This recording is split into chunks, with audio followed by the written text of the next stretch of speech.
అపార్ట్మెంట్లు కొలగొడతాము, మిమ్మల్ని zero value చేస్తాము, మీ అపార్ట్మెంట్ వాల్యూ అని కూడా సీఎం రేవంత్ రెడ్డి బెదిరిస్తున్నారు మిమ్మల్ని. సార్ నేను మధు పార్క్ దగ్గర ఉంటామండి, మేమంతా హైదర్షా కూటమి. ఇప్పుడు మేమంతా ధర్నా అందరం కలిసి చేస్తున్నాం, కేవలం మధు పార్క్ మాత్రమే కాదండి, మొత్తం మన ఈ Hyder Shah court, new offices colony, Attapur అందరూ చాలా మంది కలిసి మేము ఇప్పుడు ఇలా పీస్ఫుల్గా ప్రొటెస్ట్ చేస్తున్నామండి.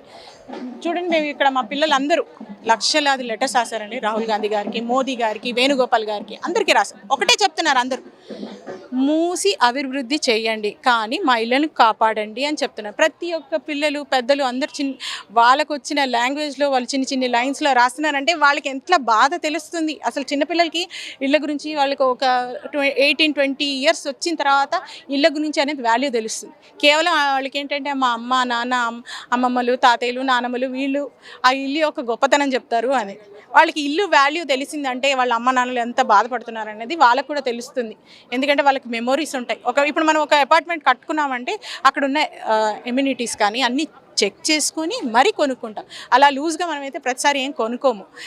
ఇంకా ఏం చెప్తున్నామంటే నేను కూడా చెప్తానండి, మీరు కూడా మీ ఇల్లు వదిలేసేయండి అంటే మీరు టక్కున వదిలేస్తారా? నేను కూడా మీకు ఎక్కడో దూరం వెళ్ళి తీసుకోండి అక్కడ ఉండండి అని చెప్తే మీరు వదులుకుంటారా? ప్రతిదానికి ఒక వాల్యూ విలువ, దాని మెమొరీస్ అన్నీ జోడించి ఉంటాయి. దానికి కష్టం ఉంటుంది, దాని వెనకాల ఏదైనా సంపాదించాలి అంటే అది కష్టపడితే కానీ రాదు. మాది ఇది కష్టపడిన సొమ్మండి, మేము వైట్ మనీతో కొనుక్కున్నాము, లీగల్గా కొనుక్కున్నాము. దీని జోలికి వస్తే మేము ఊరుకోము. మా ఇల్లు మాకే కావాలి, మాకు ఎటువంటి కాంపన్సేషన్, మీకు క్లియర్గా చెప్తున్నాను, అండర్లైన్ చేసి మరీ చెప్తాను, మాకు మీరు ఇచ్చే ఏ కాంపన్సేషన్ వద్దండి. జీరో వాల్యూ అని చెప్పడానికి మీరు ఎవరు అసలు? నేను చెప్తాను, ఎవరు అసలు మీరు అసలు ఎవరు అనడానికి? అసలు జీరో వాల్యూ ఒక పబ్లిక్ మీటింగ్లో అనడానికి వీలు లేదు. ఎందుకంటే ఎలా అన్ని పర్మిషన్లు తీసుకొని ట్యాక్సులు కట్టి ఈ ఇల్లు కట్టుకున్నారు, మరి ఇప్పుడు జీరో వాల్యూ చేస్తామని మిమ్మల్ని బెదిరిస్తున్నారు మరి సీఎం రేవంత్ రెడ్డి.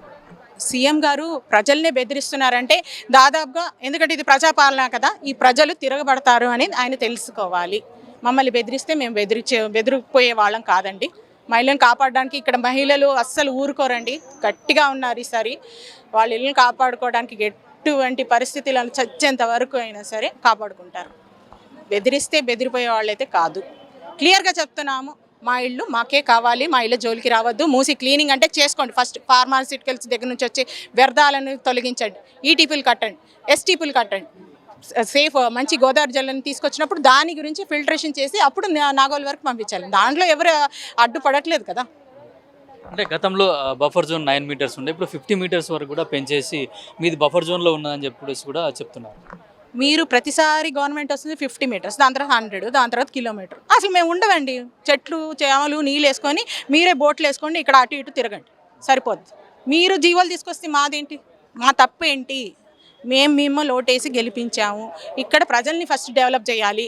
ఎవరో ఫారినర్స్ వస్తారు, వాళ్ళది అది పెరుగుతుంది అంటే మీరు లేని ఎకనామీని ఎలా డెవలప్ చేస్తారు చెప్పండి? ముందు మమ్మల్ని ఎందుకు దిగదారుస్తున్నారు? మేము డెవలప్ అయ్యి మేము సిటీని డెవలప్ చేస్తున్నాం. ఇప్పుడు మేము బాగా ఉన్నాం అంటే 10 మంది వాళ్ళు ఇతర రాష్ట్రాల వాళ్ళు వస్తారు. ఇప్పుడు మేము ఇలా దిగిపోతున్నాం అంటే మేము పడే బాధ ఇప్పుడు మీడియాకి అందరికీ తెలుస్తుందండి. ఇప్పుడు ఒక 20 సంవత్సరాలు 30 సంవత్సరాలు ఇక్కడ బాధపడే వాళ్ళకి ఇంకొకరికి తెలిసేది కాదు. ఇప్పుడు పక్క రాష్ట్రము, ఇతర రాష్ట్రాలు, దేశ విదేశాలు అందరికీ తెలుస్తుంది. వాళ్ళు అప్పుడు ఈ ప్రభుత్వాన్ని నమ్మరు. రాను మీ ప్రభుత్వం యొక్క విలువల్ని మీరే దించేసుకుంటున్నారు అని నేను చెప్తాను. అంటే గాంధీ మన్మడు కూడా ఒక వీడియో రిలీజ్ చేశారు. డైరెక్ట్గా మాట్లాడామండి గాంధీ గారితో. నేను తుషార్ గాంధీ గారితో డైరెక్ట్ మాట్లాడాను, వాట్సాప్లో కూడా ఉన్నాయండి మా దగ్గర విషయాలు కూడా చెప్పారు. ఆయన కూడా ఏం చెప్తున్నారంటే విగ్రహానికి విలువ ఇవ్వకండి, ఇక్కడ ఉన్న వాళ్ళకి నివాసం వాళ్ళకి దాని గురించి డెవలప్మెంట్ చేయండి, ఎడ్యుకేషన్ మీద డెవలప్మెంట్ చేయండి అని నేను క్లియర్గా చెప్తున్నాను. విగ్రహం పెట్టి వాళ్ళ తాత పేరు కూడా వాడుకోకండి అని చెప్తున్నారు. ఆయన గాంధీ మన ఏమంటారు, దేశపిత, ఫాదర్ ఆఫ్ నేషన్ అంటారు కదా. నేను కూడా అంటానండి, నేను కేవలం పుస్తకాల్లో చదివాను, టీవీలలో గాంధీ గారి ఫిల్మ్స్ చూశాను, కానీ ఈనాడు నేను హైదరాబాద్లో ఇలా జరిగారు, ఆయన వచ్చి ఏం చేసింది లేదు.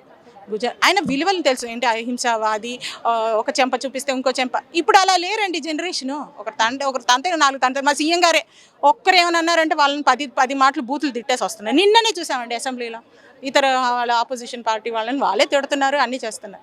ఆయన గాంధీ గారి సిద్ధాంతం ఫాలో కావట్లేదు, కానీ గాంధీ గారి బొమ్మ తెచ్చేసి మమ్మల్ని సిద్ధాంతాలు ఫాలో అయిపోమంటారా చెప్పండి?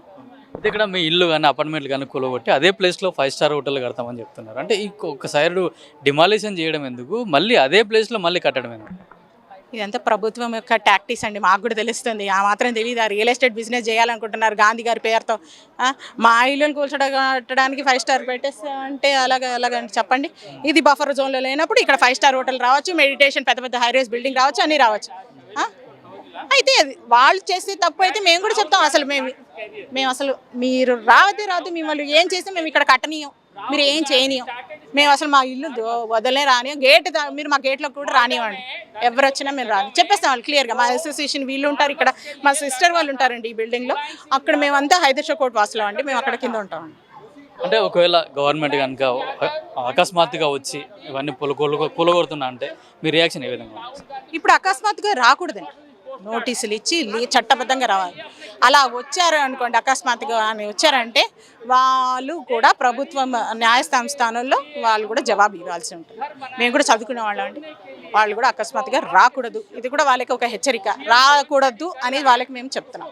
అంటే ఒక పార్టీకి సంబంధించిన కాలేజ్ కూడా మొత్తం FTLలో ఉంది, కాలేజ్ బిల్డింగ్ కూడా దాంట్లో కట్టారని చెప్పేసి గవర్నమెంటే ఐడెంటిఫై చేసింది. కానీ 2 సంవత్సరాల నుంచి కూడా అది కూలగొట్టకుండా మీ మీద పడడం ఎంతవరకు న్యాయం అనుకుంటున్నారేమోనండి. అక్కడ కాలేజ్లో వాళ్ళు ఇతర మతస్థుల నుంచి వాళ్ళు భయపడుతున్నారేమో, కానీ ఇక్కడ మధ్యతరగతి కుటుంబాలండి. ఒక్కసారి వాళ్ళు బయటికి పడ్డారండి, వాళ్ళని మీరు ఆపడం సాధ్యం కాదు అని చెప్తున్నారు. మేము గత 2 సంవత్సరాల నుంచి నిరంతరంగా ఆగకుండా అండి ప్రతి వారం మేము మా ఇల్లుని కాపాడుకోవడానికి ఇలా రోడ్డు మీద పడ్డాం. ప్రతి ఒక్క మహిళ ఇలా బయటికి వచ్చినాం. ఆయన మహిళా అభివృద్ధి అసలు జీరో అండి తెలంగాణలో.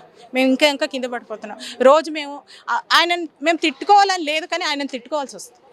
అది అనవసరంగా మా మనసులో ఆయనకి సైకో లాగా ఫీలింగ్ వస్తుందేమో. ఆయనకైతే ఆశీర్వాదం రాదండి. 100 రాళ్లల్లో ఒక రాయి తగులుతుంది అంటాం, ఈసారి 100కు 100 తగులుతుందని మేము చెప్తాం. అంటే మూసీ రివర్ ఫ్రంట్ దగ్గర ఉన్న ఎవరైతే నిర్వాసితులు ఉన్నారో వాళ్ళందరూ కూడా మా బిల్డింగ్లు కానీ మా ఇండ్లు కానీ ఎట్టి పరిస్థితుల్లో కూల్చడానికి వీల్లేదు, మేము చట్టపరంగా ఎదుర్కొంటాము. అట్లాగే ఇక్కడ ఉన్న వాళ్ళు ఎవరైనా కూడా మేము అన్ని ట్యాక్సులు కట్టి ఇవన్నీ బిల్డింగ్ పర్మిషన్లు తీసుకొని ఇల్లు కట్టుకున్నాము, అన్ని అనుమతులు కూడా మా దగ్గర ఉన్నాయని చెప్తున్నారు. అట్లాగే ఇప్పుడు యాన్యువల్ ఎగ్జామ్స్ ఉండడం వల్ల పిల్లలు కూడా సరైన కాన్సన్ట్రేషన్ చేయలేకపోతున్నారు. వాళ్ళు చదువుకోవడానికి కూడా అనువైన వాతావరణ పరిస్థితి కూడా ఇక్కడ లేదు. వాళ్ళు టెన్షన్ పడుతున్నారు, తల్లిదండ్రులతో పాటు పిల్లలు కూడా టెన్షన్ పడుతున్నారు. ఈ విధంగా చేయకుండా ఇల్లులు కూలగొట్టకుండా మూసీని డెవలప్ చేయాలి, డెవలప్మెంట్కి అయితే మేము అడ్డంకి కాదని చెప్పేసి ఎవరైతే మూసీ పరివాహక ప్రాంత ప్రజలు ఉన్నారో వాళ్ళందరూ కూడా సీఎం రేవంత్ రెడ్డికి అయితే విజ్ఞప్తి చేస్తున్నారు. అయితే మా ఇండ్లు కూలగొట్టకుండా మీరు డెవలప్మెంట్ చేయండి, మేము కూడా సహకరిస్తామని చెప్పేసి కూడా సీఎం రేవంత్ రెడ్డికి అట్లాగే తెలంగాణ ప్రభుత్వానికి కూడా విజ్ఞప్తి చేస్తున్నారు. కెమెరామెన్ కిరణ్ కుమార్, పల్లవి టీవీ, హైదర్ షా కోర్ట్, హైదరాబాద్.